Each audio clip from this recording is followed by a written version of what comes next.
Hey guys, good morning to all of you. आज हम लोग पढ़ेंगे चैप्टर नंबर 15, स्ट्रक्चर नंबर 8। एकदम यूनिक स्ट्रक्चर पढ़ेंगे, मैचलेस स्ट्रक्चर पढ़ेंगे। तैयार है आप लोग? थैंक यू बेटा। आइए देखते हैं। बेटा एक वर्ड आप लोग सुने होंगे बचपन से, डेथ। समझ ना? डेथ मतलब होता है मृत्यु। कोई दिक्कत? लेकिन इंग्लिश स्पोकन के दुनिया में, बोलचाल की भाषा में इसका कैसे इस्तेमाल होता है, कैसे यूज होता है, वो आज मैं बताऊंगा आप लोग को। बिल्कुल आप लोग आश्चर्य करेंगे। मात्र 5 से 10 मिनट आप लोग धैर्य बनाकर मेरा क्लास में रहिए। देखिए, डेथ का मतलब होता है मृत्यु, पतन, अंत, समाप्त, खत्म, ईटीसी। और भी बहुत सारे इसके अर्थ निकल सकते हैं, क्योंकि इंग्लिश जो है एक ऐसी लैंग्वेज है, एक ऐसी भाषा है कि शब्द के साथ अगर खेलना आ जाए, शब्द के साथ अगर बैटिंग करना आ जाए, तो समझो कि जो है सोने पर सुहागा हो जाता है। और वो व्यक्ति इंग्लिश जो है एकदम मजेदार बोलता है, फराटेदार और डीपली बोलता है। उसी तरह के एक वर्ड मैं आज आप लोगों को बताने वाला हूं, मैन। मैन माने आदमी। इसका कितना अर्थ निकलता है बस इस क्लास के मैं अंत में बताऊंगा। यहां लिख दे रहा हूं ताकि आप लोग को भी याद रहेगा। आइए देखते हैं पहले डेथ। डेथ मतलब मृत्यु, पतन, अंत, समाप्त और खत्म। लेकिन कहा जाए कि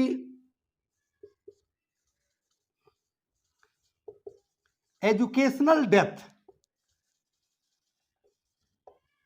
एजुकेशन का मतलब क्या होता है? शिक्षा। एजुकेशन मतलब शिक्षा। यहां कह रहा है कि एजुकेशनल डेथ मतलब शिक्षा का पतन। यहां जो मैं हाइफन लगाया हूं बेटा, यह हाइफन का मतलब होता है का, के, की। इसका और भी बहुत सारे अर्थ होता है जो मैं पिछले चैप्टर में पढ़ा चुका हूं। यानी कि शिक्षा का पतन। कहा जाए कि economical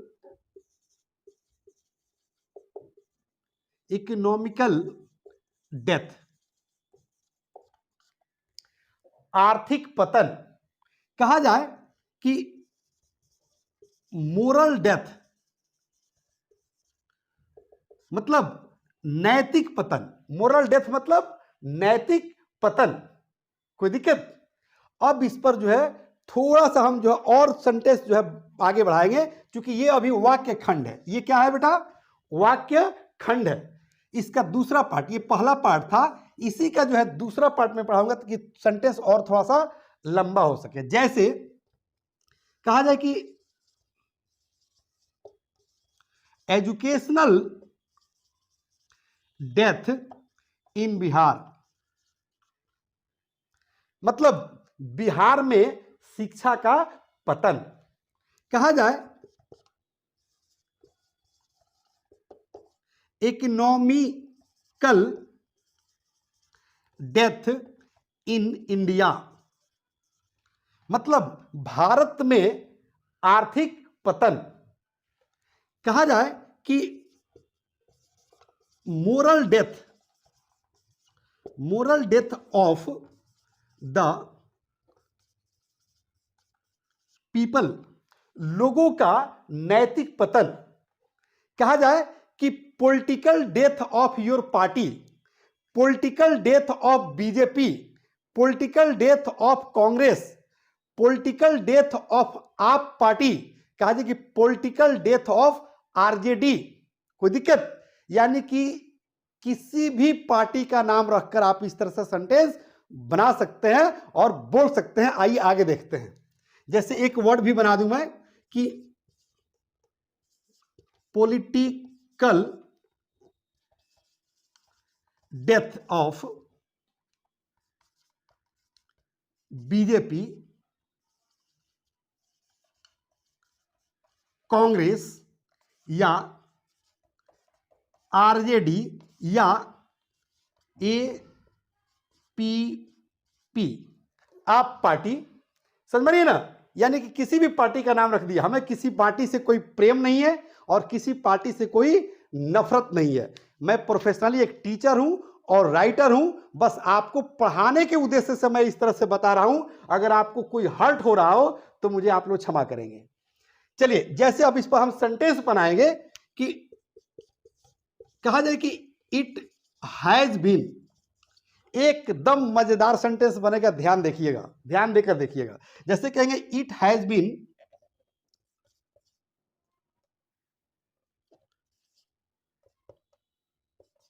political death of your party in India. Correct, it has been political death of your party in India, यानी कि भारत में आपके पार्टी का पॉलिटिकल डेथ हो चुका है। कहा जाए कि it has been political death of RJD in Bihar, मतलब बिहार में आरजेडी पॉलिटिकल पार्टी का डेथ हो चुका है। कहा जाए कि it has been political death of BJP in India, it has been political death of Congress party in India. कहेंगे it has been political death of Rakesh, किसी व्यक्ति का नाम भी रख सकते हैं। It has been political death of Lalu Prasad Yadav, it has been political death of mister Nitish Kumar, यानी कि नीतीश कुमार का राजनीतिक पतन हो चुका है। कहेंगे it has been political death of Chirag Paswan, it has been political death of mister Modi. इस तरह के सेंटेंसेस आप बना सकते हैं, इजीली बना सकते हैं, कोई दिक्कत। एक और वर्ड आता है बेटा, जैसे ड्यू टू, ड्यू टू का मतलब होता है कि वजह से या के चलते, के कारण से। जब इस पर हम सेंटेंस बनाएंगे तो क्लियर हो जाएगा आपका कंसेप्ट। जैसे ड्यू टू यू, जैसे कहा जाए कि ड्यू टू यू मतलब आपके वजह से, ड्यू टू पॉलिटिशियंस, नेताओं के वजह से, ड्यू टू ऑफिसर्स, पदाधिकारियों के वजह से, ऑफिसरों के वजह से, ड्यू टू टीचर्स, शिक्षकों के वजह से, due to you, due to your character, तुम्हारे चरित्र के वजह से। कहेंगे ड्यू टू योर कैरेक्टर, आपके चरित्र के वजह से, ड्यू टू योर फादर, तुम्हारे पापा के वजह से, ड्यू टू योर फ्रेंड, तुम्हारे फ्रेंड के वजह से, ड्यू टू योर वाइफ, तुम्हारी पत्नी के वजह से। कोई दिक्कत। अब इस पर सेंटेंस देखेंगे, मजेदार सेंटेंस बनेगा। जैसे कहेंगे कि इट हैज बीन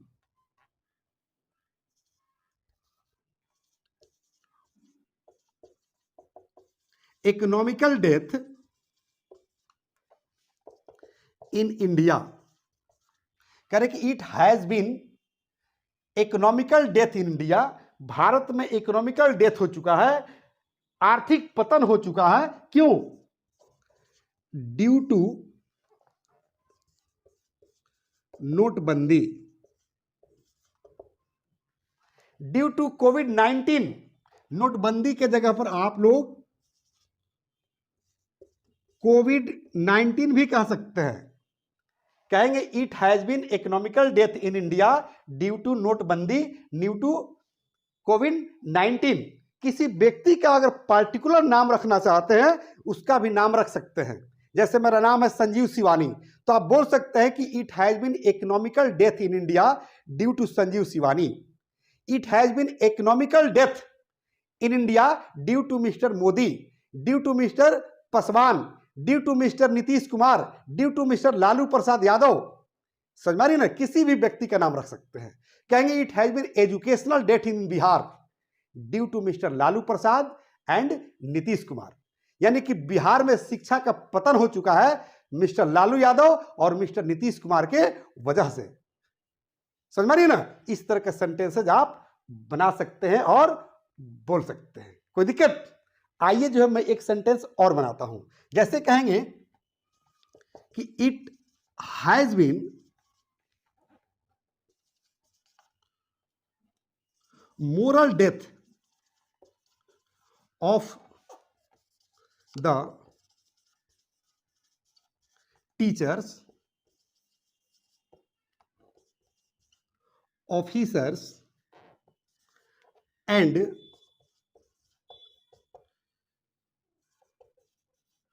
पॉलिटिशियंस, करे कि it has been moral death, यानी कि नैतिक पतन हो चुका है। करे किसका?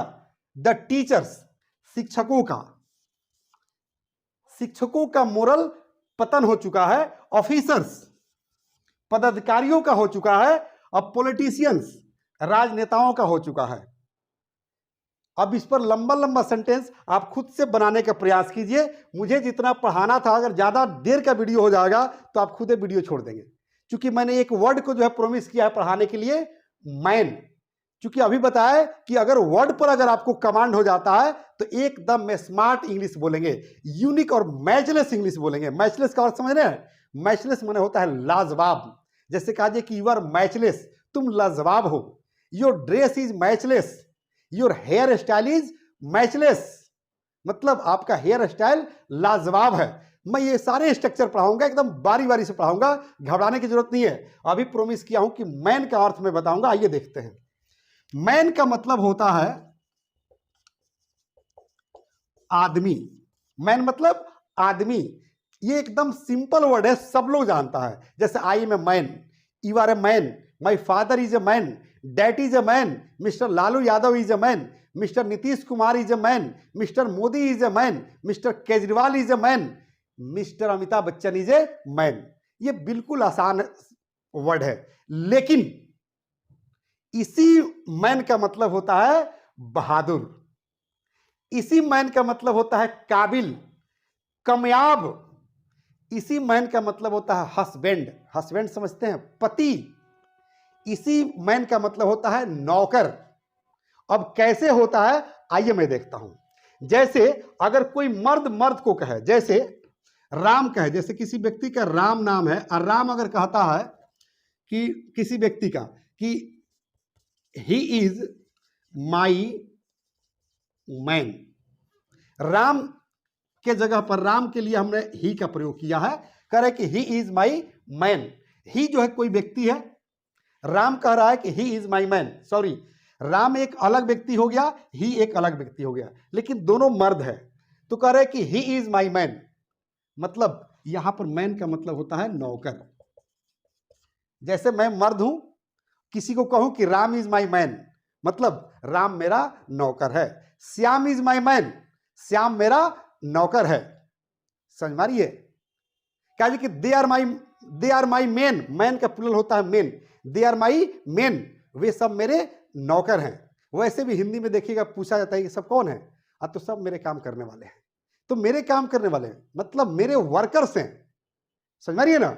लेकिन वही अगर कोई औरत कहती है किसी मर्द को कि ही इज माई मैन, जैसे यहां कोई लड़की हो जाए कहे कि ही इज माई मैन, या ये सेंटेंस बोल कौन रही है? कोई लड़की बोल रही है, कोई औरत बोल रही है कि ही इज माई मैन। तो यहां पर मैन का मतलब होता है पति। जैसे राधा कहे कि राकेश इज माई मैन, मतलब कि राकेश राधा का हस्बैंड है। अगर आप जेंट्स है, आपकी पत्नी कहती है कि यू आर माई मैन, तो यू आर माई मैन का मतलब होता है कि आप मेरे हस्बैंड है। इसी मैन माने बहादुर भी होता है। You are my man, proud के साथ कहेंगे यू आर माई मैन। कोई लड़की कहती है कि यू आर माई मैन, मतलब प्राउड से कह रही है कि आप मेरे हस्बैंड है, आप मेरे शेर हैं, आप मेरे हीरो हैं। लेकिन इसका और भी अर्थ निकलता है, जैसे काबिल, कामयाब। जैसे कोई व्यक्ति कहता है, जब बड़े बच्चे हो जाते हैं तो गार्जियन उसको डांटता है, कहता है अरे आदमी बनो आदमी, तो आदमी बनो। यार हम आदमी तो हैं, अब कौन सा आदमी बन जाए? मतलब हम अभी बेकार हैं, अनएम्प्लॉयड है, बेरोजगार हैं। गार्जियन ये कहना चाहता है कि कामयाब बनिए, बी ए मैन। इसका अंग्रेजी होता है be a man, be a man. इसी का मतलब होता है कामयाब बनिए, काबिल बनिए। तो मतलब हम आदमी हैं, अब कौन सा आदमी बनना है? बी ए मैन, आदमी बनो। तो कौन सा आदमी बनना है भाई? मतलब कामयाब बनो, काबिल बनो। इसी का मतलब होता है शेर। जैसे be a man not a mouse, मतलब शेर बनो, चूहा नहीं। मतलब शेर बनो, चूहा नहीं। Be a man not a mouse, मतलब चूहा नहीं। समझ में नहीं ना? अब तो समझ में आ गया कि मैन के कितने अर्थ निकलते हैं। तो शब्द से खेलना सीखिए और मैं आपको खेलना सिखा दूंगा। ये मेरा प्रॉमिस है आप सबसे। कोई दिक्कत? अगर कोई दिक्कत नहीं तो मैं आपसे रिक्वेस्ट करूंगा कि लाइक कीजिए, सब्सक्राइब कीजिए और अधिक से अधिक शेयर कीजिए। यहीं पर मैं लेना चाहूंगा एक छोटा सा ब्रेक। जय हिंद, जय भारत।